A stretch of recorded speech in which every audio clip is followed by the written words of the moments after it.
வந்து ஸ்டாலின், அதிமுகவுக்கு வந்து எடப்பாடி, இந்த மாதிரி பெரிய பெரிய பிஜேபி பாத்தீங்கன்னா மோடி, அமித்ஷா இவங்க எல்லாம் பிரச்சாரத்துக்கு வராங்க. ஆமா, உங்க கட்சிக்கு யாரு சார் பிரச்சாரத்துக்கு வர மாதிரி? என் கட்சிக்கு யாரும் பிரச்சாரத்திற்கு வருவதற்கான அவசியம் இல்லை.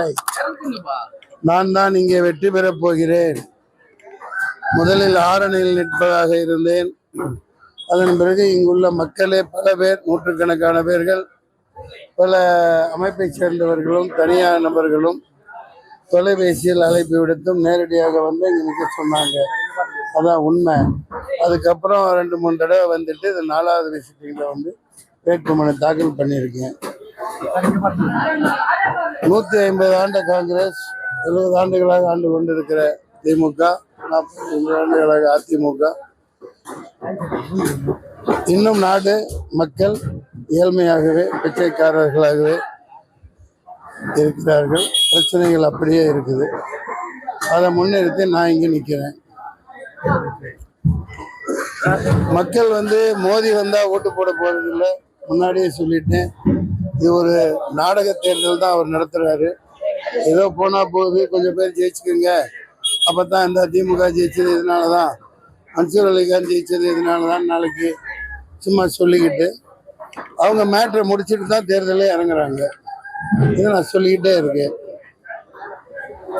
அதே போல ஆளுநர் வந்து ஒவ்வொரு மசோதாவை வந்து நீதிமன்ற உத்தரவு பெற்ற பிறகுதான் ஃபாலோ பண்றாரு. இப்ப பாத்தீங்கன்னா பொன்முடியை வந்து அமைச்சரா பதவி பிரமாணம் பண்ண சொல்லி உச்சநீதிமன்றம் கண்டனம் தெரிவிக்க, உயர் நீதிமன்றம் கண்டனம் தெரிவிச்சதுக்கு அப்புறம் தான் ஒரு பதவி. ஆளுநருடைய போக்கை நீங்க எப்படி பாக்குறீங்க? ஆரம்பத்திலிருந்து அவரை சொல்லிட்டே தானே இருக்கேன். ஆளுநர் என்ற ஒரு பதவியே தேவையில்லை. 650 ஏக்கர் பூமியை அதில் ஒரு 50 ஏக்கரை மட்டும் விட்டுட்டு எல்லாத்துலேயும் ஸ்விம்மிங் பூல், கிரிக்கெட் ஸ்டேடியம், இது ஒலிம்பிக்குக்காக பல அரங்குகள் அமைச்சு அவங்களுக்கு விளையாட்டுத்துறைக்கு ஊக்குவிக்கிறதுக்காக அமைங்க. 6500 மான்கள் அங்கே இருக்கு. இவ்வளவு ஆடம்பரமான மாளிகையில் அத்துவானமாக சும்மா வாழ்ந்துட்டு இருக்காரு அவரு. ஆளுநர் பதவி தேவையில்லாத ஒன்று. அது அந்த காலத்திலேருந்து 1998 நான் கிரிக்கெட் ஆடினேன். அப்போ ஃபாத்திமா பிவி இருந்தாங்க. ஆளுநர் மாளிகை முன் கிரிக்கெட் ஆடி கைதானே 35 பேரோட போராட்டம் பண்ணினேன். அது கோரிக்கைகள் அப்படியே தான் இருக்கு. அதே போல வந்து முஸ்லிம்களோட ஓட்டு பிரிக்கிறதுக்காக பிஜேபியோட திமுகவோட பி டீமா வந்து மன்சூர் அலிகான் செயல்படுறாரு வேலூர் நாடாளுமன்றத்துல அப்படின்னு ஒரு பரவலான பேச்சு அடிப்படுது. முஸ்லீம்கள் ஓட்டை பிரிக்கிறதுக்கா? பிரிச்சு மேய்ஞ்சி எல்லா ஓட்டையும் வாங்குறதுக்கு தான் நான் வந்திருக்கேன்.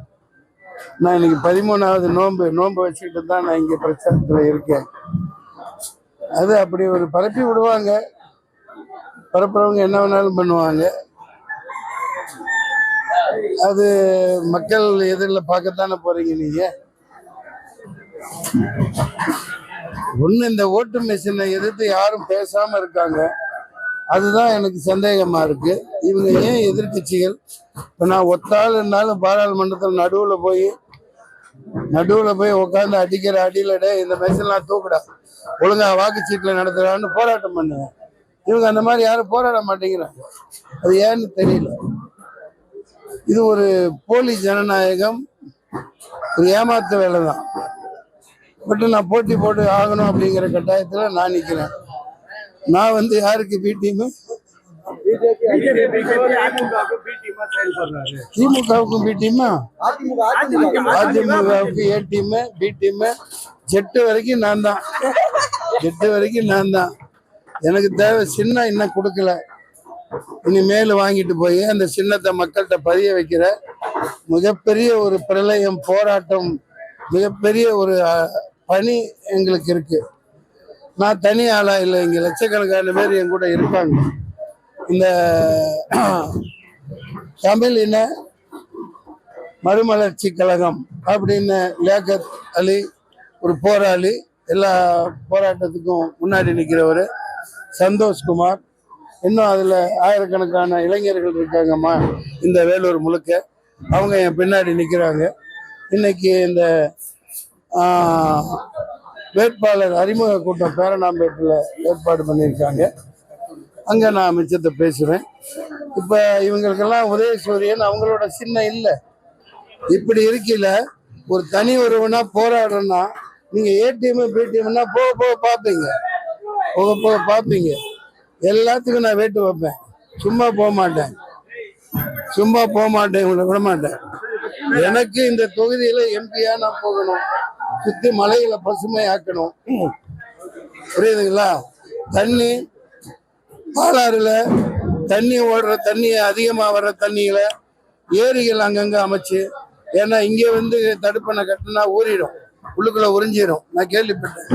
அங்கங்கே குறைஞ்சது 50 ஏரிகள். இப்போ வீராண ஏரி இவ்வளவு மிகப்பெரிய ஏரி. மனுஷன் எவன் வீரைய யாரு அதை ஒரு தனி ஒரு தமிழன் செஞ்சது அந்த காலத்துல, மிகப்பெரிய ஏரி. அந்த மாதிரி ஏன் இந்த துரைமுருகன் இது வரைக்கும் நீர்வளத்துறை அமைச்சர் தானே, ஏன் ஏரிகளை உருவாக்கல? ஏன் குட்டைகளை உருவாக்கி அதிகமாக வர்ற காலங்களில் அப்படியே வெளியிட்டிருந்தா இன்னைக்கு 10-50 இடங்கள்ல மிகப்பெரிய ஏரிகள், மக்கள் அப்படி சந்தோஷமா இருப்பாங்க. இந்த மலைகளை சுற்றி ஆர்டிசியன் ஊற்று மாதிரி ஊற்றுக்கள் அமைச்சு மலையில பசுமை ஆக்கி தண்ணி பஞ்சத்தை போக்கலாம். பல ஊர்களில் தண்ணி இல்லை, மேம்பாலங்கள் இல்லை, ஒண்ணுமே செய்யாம வேட்பாளர் அறிமுகம். இவருக்கு எதுக்கு அறிமுகம்? அவங்களுக்கு எதுக்கு அறிமுகம்? நான் தான் அறிமுகமாகணும், உங்க மூலம் அறிமுகமாவேன். நன்றி, வணக்கம். அதே போல ஆக்டர் விஜய் வந்து கேரளால ஒரு திமுக தேர்தல் அறிக்கையில வந்து கேஸ் விலை குறைக்கிறது. என்ன விலை குறைக்கிறாங்க? கேஸ் 500 ரூபாயா? அது இப்ப குறைய? அது என்ன 38 பேர் நீ தானே வச்சிருந்த, இத்தனை நாள குறைக்கல, இப்ப குறை, நினைக்க குறை.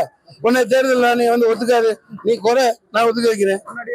பெட்ரோல் 50 ரூபாய் ஆக்குறியா? இப்பயே ஆச்சு, என்ன குறை? நீ 28 ரூபா, ஒன்னு 35 ரூபா தமிழ்நாடு டாக்ஸே குறை. முதல்ல செய்திகளை உடனுக்குடனும் துல்லியமாகவும் தெரிந்து கொள்ள சப்ஸ்கிரைப் பண்ணுங்க.